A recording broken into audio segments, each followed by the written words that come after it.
Hello. Fancy seeing you here. Oh, hi. Welcome to the Cup, the Currently Unnamed Podcast, where the tea is always piping hot.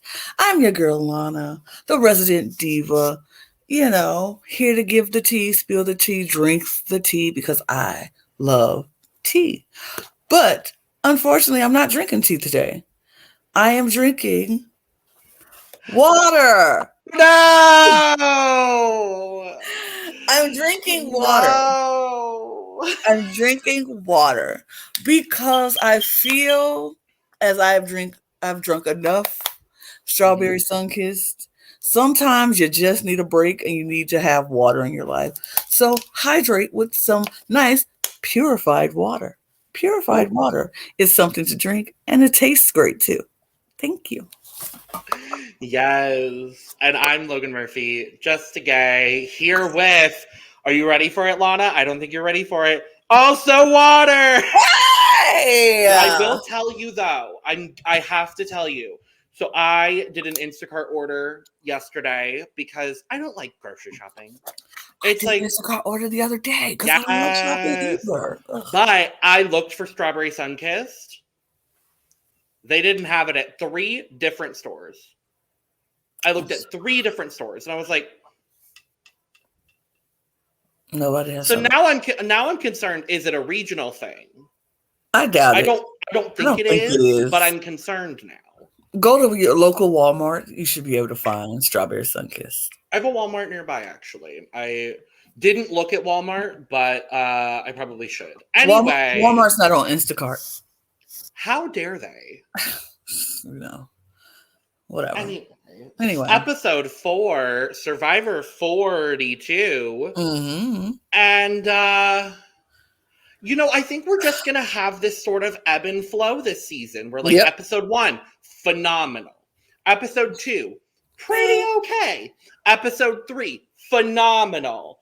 Episode 4,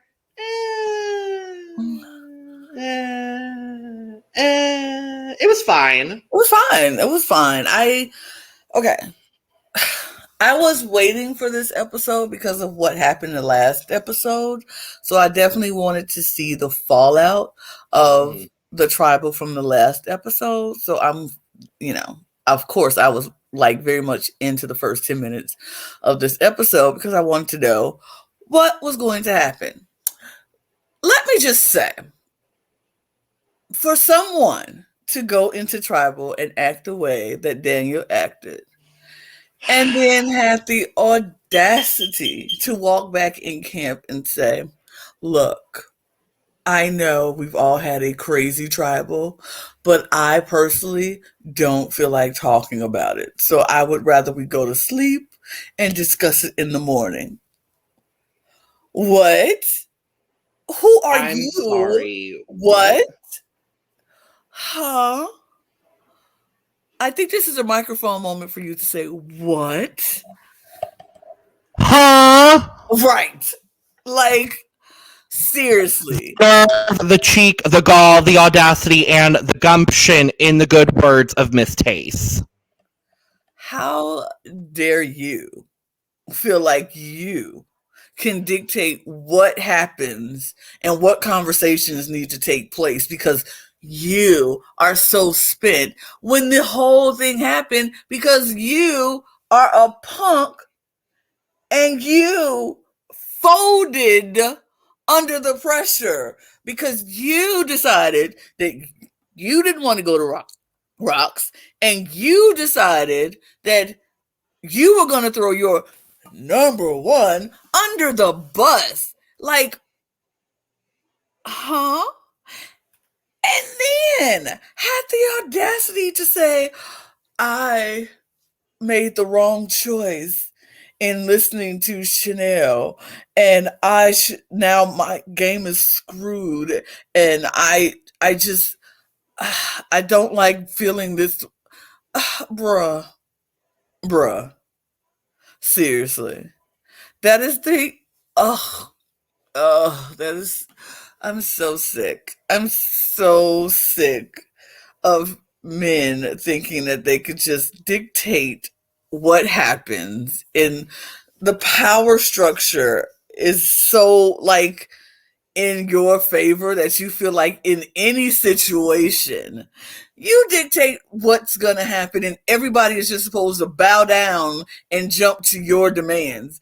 No. And that was why I was like, yes, Chanel, yes, when she was like, well, I operate differently from that. So I want to talk about it right now. You don't have to talk about it. I respect that you don't want to talk about it, but I want to talk about it right now, and got that piece out. I just, everything about Daniel, just, I don't have words for that man. He just, ugh.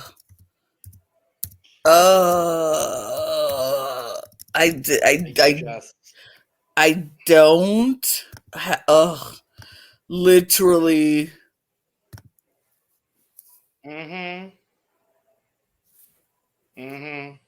That's all I got. You could feel free to jump in at any time. I went on a rant, but you said everything I was going to, and said it better than I was going to. So I will leave that up for a minute because that's what he is. Sure. Yeah, this whole post-tribal situation was like, once again, the white man making himself the victim, and I don't. It's just,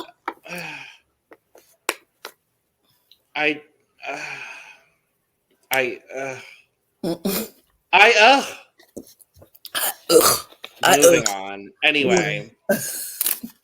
Reward challenge. So they have 3 players who are attached to this braided rope. You have to maneuver and get all the ropes untied, go over some obstacles, and then that releases balls. No, you get the hook. You throw the graveling to hook the sled. Oh, yes. To pull the balls to you. And then balls, and then you throw the balls, and then yes, and all tribe members have to throw the ball in the hoop. Yep. And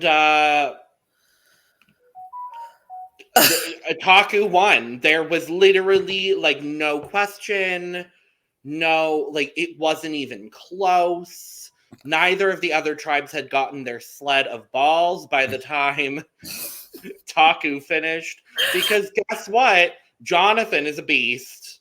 Okay, this is the thing, and I really like. Yes, Jonathan is amazing at these competitions. There is no doubt in my mind that he was, making it happen. But for everybody to just put all the emphasis on Jonathan when literally everybody else had to do what they like. Jonathan didn't unbraid those ropes by himself.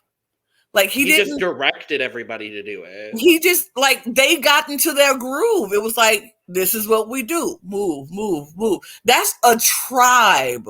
That's a tribe effort. That's not Jonathan effort. That's a tribe effort. And for them to make it like Jonathan did all of this by himself, everybody had to throw the ball in. Jonathan didn't throw 4 balls in. No. Everybody did that. So I feel like it was a little unfair for them to give all the credit to just Jonathan when Lindsay and Omar. See, I want to call him Omar, but it was like Omer. When Lindsay and Omer were both unbraiding that rope right along with Jonathan, going through those obstacles right along with Jonathan. Then Marianne also had to throw in the ball along with Jonathan, Lindsay, on her first try. On her first try, everybody did it, And only Omar was the person who had to do it twice. So I'm like, everybody worked. Everybody did their part. Stop putting it all on Jonathan. Sure, he's great. He's amazing. He's a beast at these challenges. But like Jeff painted it out to be just Jonathan. Then Tori was like, Goliath over there is like, we see it, we know it. I just don't understand how they did it so fast.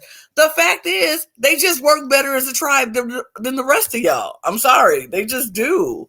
And they got people, they listen to each other.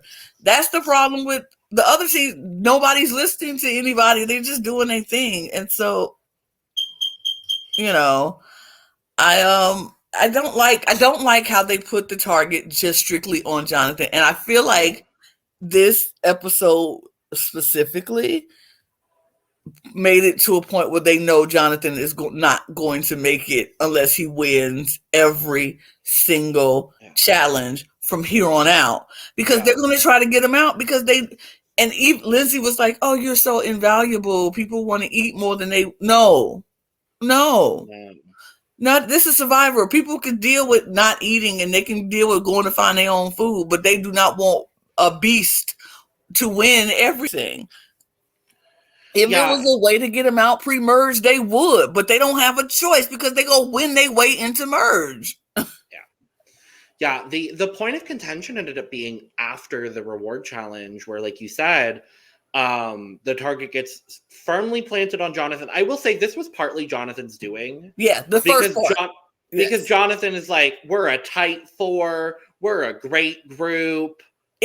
I don't think that was a reason for his target. I feel like he just put a target on Taku, though. Him saying that put a huge target on them. So when they do get in the merge, people coming after them. Well, and skipping ahead ever so slightly, when we get back to their camp, Marianne and Omar go off, and Marianne's like, yeah, I'm kind of annoyed at Jonathan. You can tell at the challenge that she was. Like, she looked at him like, why are you saying that? Like, I'm sorry. So I don't know. No, you're fine, honey. I'm just saying, like, should Taku go back to a tribal? I don't know. But the problem is, Marianne and Omar don't have votes. So Omar still doesn't have a vote. I thought it was one. At his next tribal. Oh. He hasn't been to tribal. So that very well could be the merge tribal. Unless it all gets, like, wiped away or whatever. I don't know if it does. No, I don't think it does. I think he won't have it the next time. I know once merge hits, Marianne and Mike will have votes again. Duh.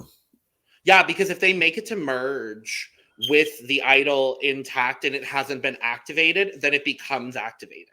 Oh, that was like part of the twist. Okay, that's why Daniel came up with the plan for Mike to never say that never say his phrase at a challenge, because then if other people do, then it's like, oh, we know that they have idols. They don't know that you have idols. That's smart. Yeah. So that was part of Daniel's plan that he gave to Mike, and Mike has sort of executed since then. Mm-hmm. I also want to bring up this comment that Tori makes at the challenge, where she's like, yeah, they're over there with this Goliath, and I just don't know what we're doing wrong. I don't know what they have that we don't. And I'm like, I know what the answer is, Tori. You. Yeah. You specifically. But yeah, I fear for all of the Taku for going into merge, specifically Jonathan. But you know who I think is in a great position now, even though there's a target firmly planted on the four of them? Marianne. I think no. Well, I think Marianne's in a decent position. I think Lindsay is in a great position. Okay. Because I think people come merge, I think people are going to see Omar and Jonathan as more of a pair than they would Lindsay and Jonathan. Mm-hmm. And so I think if Lindsay can just like kind of lay low, like if the Takus do get targeted, Like, I don't think she'll be the first Right. or second really person targeted. And I think she's going to put herself in a very good position. And if she can ingratiate with whoever else is at merge, I don't know. I'm excited to see how this merge is going to go. We only have presumably one more episode until that happens. So I'm excited for that. But yeah, so we talked about the Taku post challenge with Marianne being kind of annoyed. Was there anything else that happened? No. Okay. Because like Lindsay was trying to comfort Jonathan, but you know, whatever. Also, I love that Jeff said decent sized fish. Fish, These right? fish And they were like very large. They were like, Jeff certainly undersold this fish. Like, these fish were not decent size. Like, Marianne was like, Marianne's comment. What kind of fish is he having if he thinks these are decent sized fish? Right, Marianne was like, Jeff must be eating like a king if these are just decent sized fish. These fish are huge. And did we, I don't know, you peeped Jonathan just breaking that fish in half with his bare hands? Did you see him just like skin it and oh, I saw it. I was like, oh, I saw. Wow. He's not making the target any smaller on himself when he does stuff like that. It's like, but no, he can't help. We did get a good backstory of Jonathan and his story growing up, and I was like, I get it, and like the fact that his father kept him, wanted him to have strong men, boys, and making them do pull-ups in the morning. I'm like, weird, but okay. I know families like that. I do too. It wasn't as weird, but yeah. I mean, I still think it's weird, but I'm like, I know people like that who just is very much into fitness, and that is what they. Great, all well and good. I wish my family was a little bit more into fitness. Maybe I'll be slimmer and stronger by now. But I love who I am, so that part. But yeah, so we did get a nice little story on Jonathan's background and him getting up, doing pull-ups and growing up, with his family, his brothers running up mountains. That makes sense for him, why he's so good at what he's doing and why he's so good at challenges. And I feel bad that he is going to now be targeted because of the fact that he's been wanting to play this game since he was 14 years old. And so now that he's getting targeted because simply he's a strong dude, it's typical, but it's still kind of sad because I really wanted to just like him. I do like him. I really wanted to like him, Yep. No, see, the interesting thing is, like, knowing from our Australian Survivor experience, check out our coverage of that if you haven't. Like, I would think, oh, we're getting emotional backstory from Jonathan. Cool. He's either going to the end or he's going home soon. Yeah. And so now I'm like, well, if he survives one of the next couple episodes, maybe he'll be fine. I don't know. We'll see. I don't know. Immunity challenge. So the immunity challenge is this, since Logan couldn't remember exactly what it is before we got on the air. Y'all, I was, full transparency, I watched this episode with 2 glasses of wine in my system. And yes. And only watched it once, but I remember a lot of the otother things. That's fine. This is why we're a good pair. This is why we're a good duo. Because when I forget, you remember. When you forget, I remember. 100%. Yeah. Period. So let me fill you in on. Please, yes. So what they had to do was 2 members of the team were in a boat. 2 members of the team had to swim and pull the boat to the platform, and at the platform, the 2 members who was in the boat will have to climb up the ladder, jump off the platform, grabbing 2 sets of keys. Then that once they get the keys back in the boat, the 2 swimmers swim them to the next platform where 2 people will get off and go do a fish puzzle. It's the hanging fish puzzle. We've seen it more than once before. I think it might arguably be the hardest of the puzzles. I think so. Because that requires a lot of spatial awareness. And unless you gotta hold it or it's gonna fall on you. Yeah. It's a lot. Yeah. So let's to nobody's surprise, nope. Taku starts off in they're in the lead. They're in the lead the entire time. Yep. They lead from the moment Jonathan is literally pulling this boat by himself. And Marianne just swimming on the side of that boat. I was like, oh, girl. No. Not my phone. You go. But yeah, I just loved Marianne just like swimming on the side of the boat when she's supposed to be pulling the boat, but instead, no, she's just gonna swim on the side of this boat while Jonathan pulls this boat forward. And then yeah, so Taku make it very quickly through all of the obstacles. They get their keys off of the hook. I call it the Adam Klein jump. If you watched Winners at War, there was one of the challenges where Adam just couldn't get it, and Adam just couldn't get it, and Adam just couldn't get it, and then he finally got it, and their tribe ended up coming back and winning.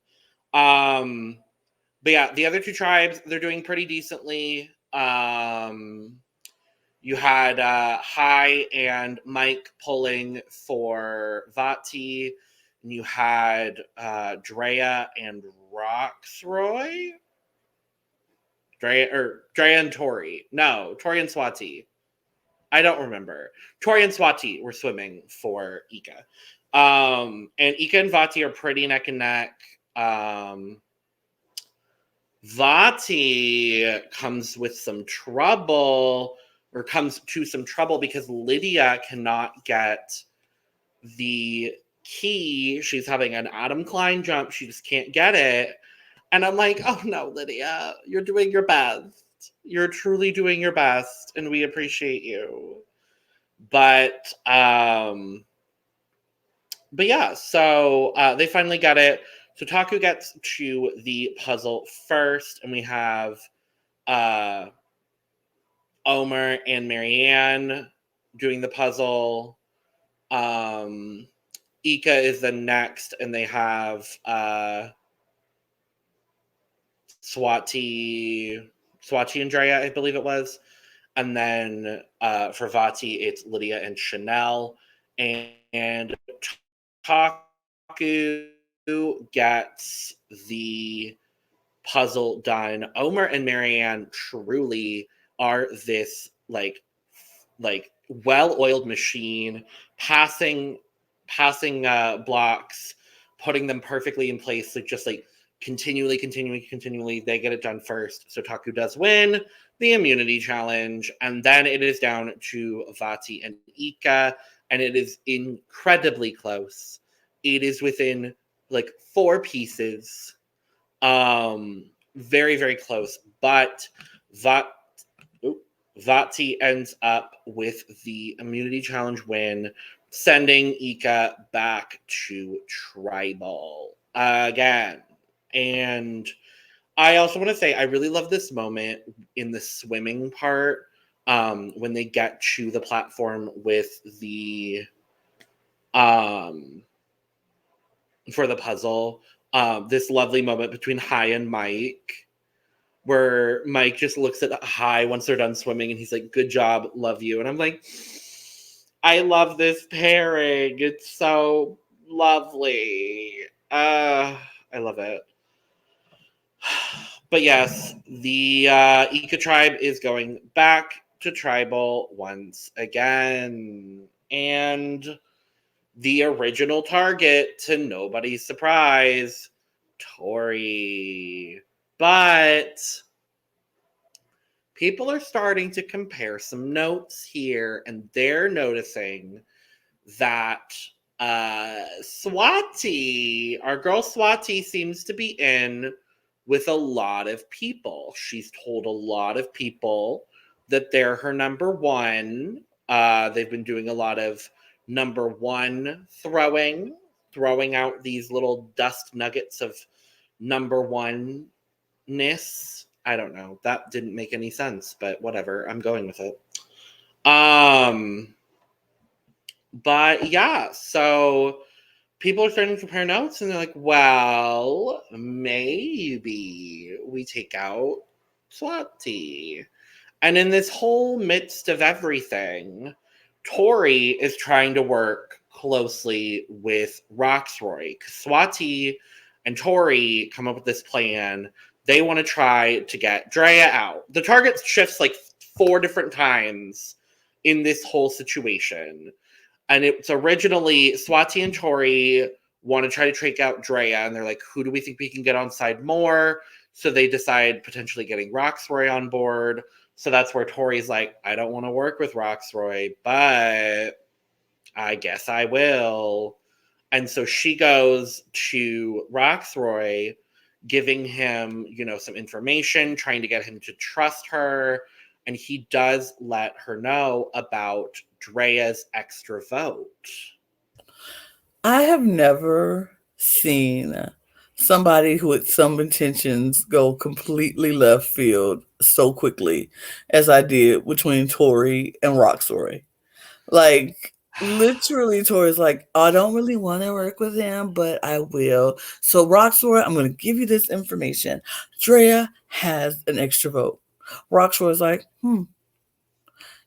shoot the confessional.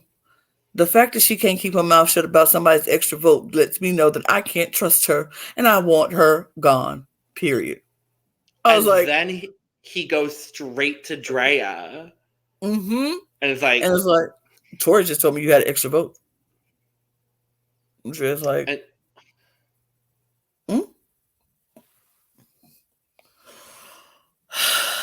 Okay, then. And then this is where they compare notes, and everyone's like, well... Swati said, I'm her number one. Oh, no, that's not where they compared the notes. Oh, what? I don't remember what happens next, honestly. Yeah, so this is what happens. So after Roxroy tells Drea that all that nonsense. So then Romeo is talking to Tori in the water.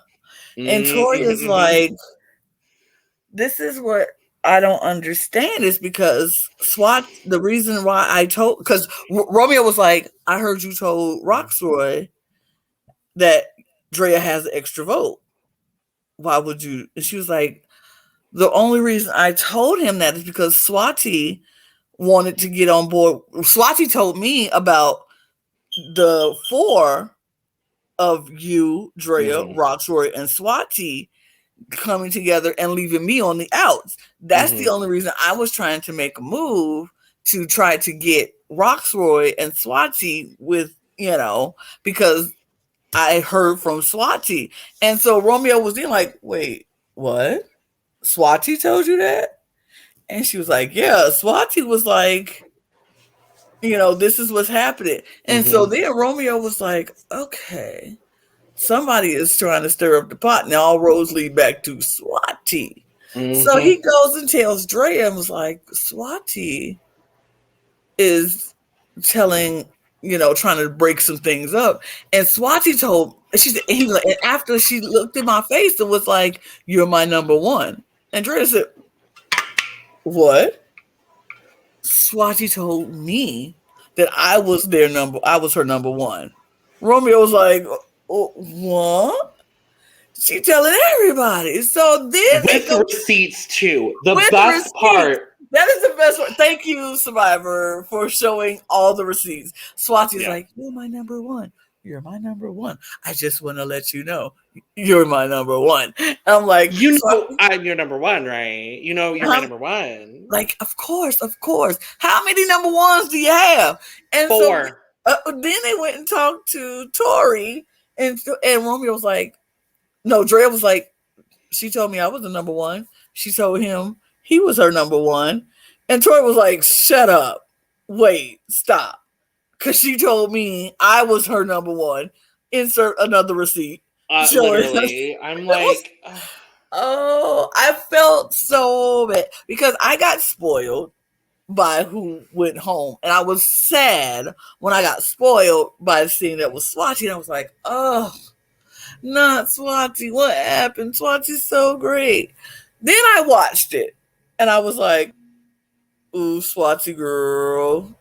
You kind of got caught up in this foolishness and kind of deserve to go home. I hate it for you, but you smidgely kind of deserve to go home. she was playing very hard and trying to make moves and didn't take into account that people talk. Yeah. What was sad too was seeing Swati realize that the shift thing might be happening. She was walking like, She what? literally turns to, I think it was Romeo, and was like, "What's happening?" Right. And he's like, "What's up, girl?" And she's like, "It's why are Drea and Tori having a conversation? Why did they just have a long conversation?" He's like, "I don't know," knowing full well he does. Romeo is a dangerous player. Yes, he is. I'm very happy to see that. Watch out for Romeo if he makes it to merge. Oh, he's gonna make it to merge. I feel. Me feels he's gonna make it to merge, and me I feels also he's thought going. Swati was going to make it to merge, and I here did. where we are. Well, Here's where we are. So that's true. I mean, we didn't say what happened. You just gave it away. no, you already said it. You got spoiled that Swati went home. Oh, I did say that. Never mind. I got it home. Yeah, I was like, okay, we're talking about it. Cool. It doesn't. I mean, it doesn't matter. It doesn't matter. Swati was eliminated. Well, we're about to get to tribal anyway, so it's so fine. we can just talk about it while that's there. But just know that's what it was. Yeah. So we get to tribal, and it is Swati versus Tori. Mm-hmm. Mm-hmm. And Tori is lying. Or exaggerating the truth, saying that the plan to get Drea out was originally Swati's idea. It wasn't. It was Tori's. It was both of them. I'm about to say it was kind of both theirs. Tori initiated the conversation from what we saw on the show, and Swati confirmed on Twitter. That's why I'm bringing it up. Okay. Swati confirmed on Twitter that Tori was the one to initiate that conversation. Swati was on board, but Tori was the one that initiated the conversation. But in this moment, Tori's like, no, it was Swati. I don't know what Swati's doing. And I'm like,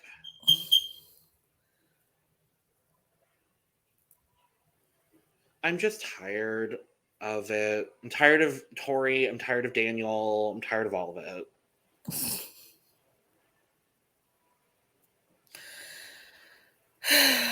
It was interesting. I did like that. It was crazy because Roxroy was very much out of all of everything. He was just like, it's gonna be Tori. That's what it's gonna be. Is Roxroy playing the game? I don't know what Roxroy is doing. Roxroy is getting on my nerves, and I'm not even there. Roxroy is also getting on everybody else's nerves. I loved that part. I think it was at the beginning of the episode. With Romeo. I was like, okay, yeah. I mean, I feel like if the Ika Wong tribe go back to tribal again, I feel like it's probably going to be Roxroy. It could be. I mean, are they what was the tribe from last season that went? It was Xander, Liana, and Tiffany, or whatever, and Evie. And yeah, I was like, whatever, the like super yellow tribe. Yeah. Mm-hmm. Yeah. The ones that are like together but not really together, but like willing to turn on each other at the drop of a hat. Like yeah. So the other interesting thing, Swati plays her shot in the dark. Yeah. Yes, she did. We have now had 3 shots in the dark played. All not safe. I'm like, is there a safe in there? I don't know. I don't know. I mean, it's working out for the production better than it did last season because we had to wait until merge before somebody used it. And then it was that dumb bitch that we don't acknowledge. I don't even want to talk. Look, do I even remember who she is? But that dumb entitled white bitch.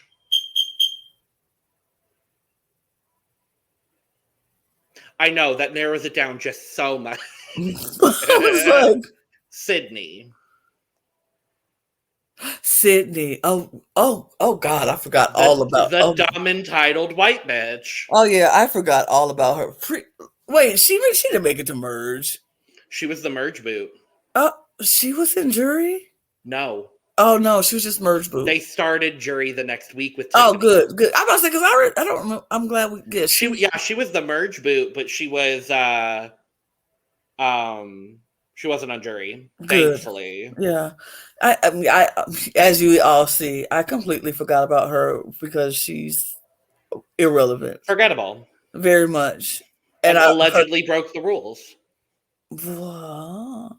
Something involving like social media, like posting. I don't remember, but whatever. Relevant bitch. Swati.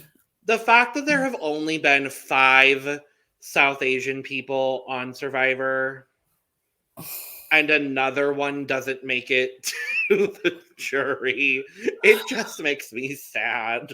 It would make me so, like, it makes me sad because I want to be like, oh, Swati was wrongfully voted out of this tribe. You all know what y'all was doing. I see it. I saw it. But she wasn't.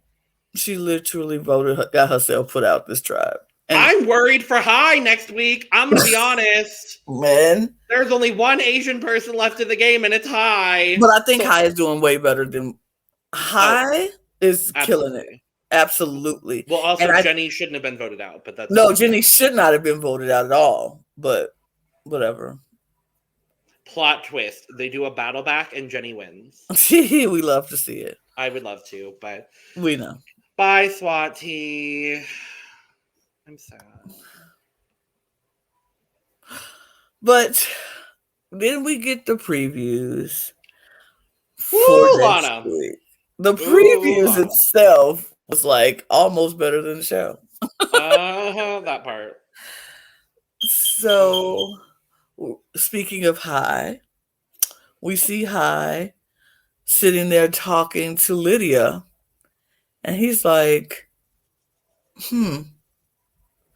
Daniel dislocated his shoulder, right?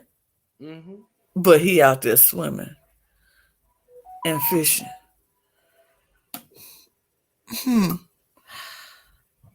That makes him a threat. Good. Vote his ass out. He needs to go. And I feel now that Hai got Mike on his side, and Chanel will have no problem voting for Daniel after what he did. Yep. If Vatu goes back to tribal, Daniel will be the easiest vote ever. And if they do, I feel like this is probably. Oh wait, well, Mike doesn't have a vote. Mike doesn't have a vote, but Chanel has her vote back. Chanel does, so there's 4 votes. So that'll be I was gonna say if Vati does go to tribal, we will presumably go into merge 4-4-4. That needs to happen. And Daniel needs to go. That is the only scenario where I'm okay with that. Me too. I will say, and I talked about this off air, but there was a reason why I knew Tori wasn't going home. And I realized it upon like reading some articles, like catching up with all of this. And I remember, do you remember in the premiere, in the trailer for the premiere, where Tori finds a beware advantage and reads off a beware advantage about something about a potato? I do remember. So we know. We know that Tori, presumably next episode, finds the beware advantage, which like is kind of worst case scenario. But then she also doesn't have a vote, so it's fine. I mean, but she's the only person that doesn't have it. So if she says it and then Marianne says it, then Mike will say it. Will Mike say it? I mean, he should to activate it. Or he's going to keep it. True. He won't know if Vati goes to tribal, but at that point. But do you take the risk of like not having anyone know that you have an idol, and then risk like potentially going to tribal that episode, or do you keep the information of, oh, Marianne and Tori have idols? They don't know I have an idol, but I know they do. Like, do you, what's more valuable, the idol or the information? I think, you know what? I don't know. I feel like the information would probably be better. So I feel like he might not say it. And if it's going to activate itself anyway, that's the thing. Yeah. I don't understand why they will have it where it will activate anyway at merge, because then that will give people, the loophole is nobody says anything. Exactly. Like Daniel has kind of, in a way, cheated the system with it. Yeah. I mean, now that they've done it for 2 seasons that like didn't watch each other, they're never going to be able to do it again. So that's at least something. But yeah, they're gonna have to change it where somebody will have to, like, they have to say it in order for it to be activated. If it's not activated by merge, it's null and void. Well, I also feel like they can't do this twist at all, because like if I'm on Survivor 44 and someone's talking nonsense about, I don't know, avocados and like ceiling fans, which is probably the next clue that they're going to use for one of these. Like if I'm a Survivor fan, I'm going to know, okay, they have an idol that needs to be activated. Like they're never going to be able to do this twist again, is the thing. And I feel like, because we also know that Survivor 43 and 44 are filming basically like back to back. I believe 44 is already filmed or is about to be filmed. Not 100% sure. But if 43 and 44 were filmed back to back, I feel like they're going to do the same twist, similar to this, but I feel like they're going to do the same twist for 43 and 44 because they will have never seen it before. Right. So I agree. I don't know. I don't love the Beware twist still, I'll be honest. Not my favorite. Me either. Not my favorite twist, but it's a twist. Yep. Well, y'all get a short episode today. Period. Under 45 minutes. Woo. Because it really was not a lot. It was just, it was okay. Very cut and dry. But yeah. So check us out next week for Survivor, where we will talk about another episode of Survivor 42. Subscribe on your way out. You know what to do. Follow us on Twitter at @thecup_reality to get all of the information on every time we are going to go live or every time we're going to drop a recording. Hit us up, talk to us, interact with us. We want to know what you're thinking about the podcast, about the shows. If you want to be a part of the show, we are looking for people who want to talk to Logan and myself about all of this stuff. So if you feel like talking about Survivor Australia, BB Can, Eurovision, X on the Beach, that's coming soon. American Song Contest. The 47 seasons of Drag Race happening this year. Yes, all of that. Come hit us up on Twitter. Let us know that you're interested in talking, and we'd love to have you on. And if you're cool, like we know you all are because you're checking this out, follow Logan and myself on Twitter, because if you're cool, we're cool, period. So with that being said, Logan, I appreciate you. Of course. And cheers, everybody. Cheers. Wow. Wow. Bye-bye. Goodbye now. Bye-bye. So long. Bye.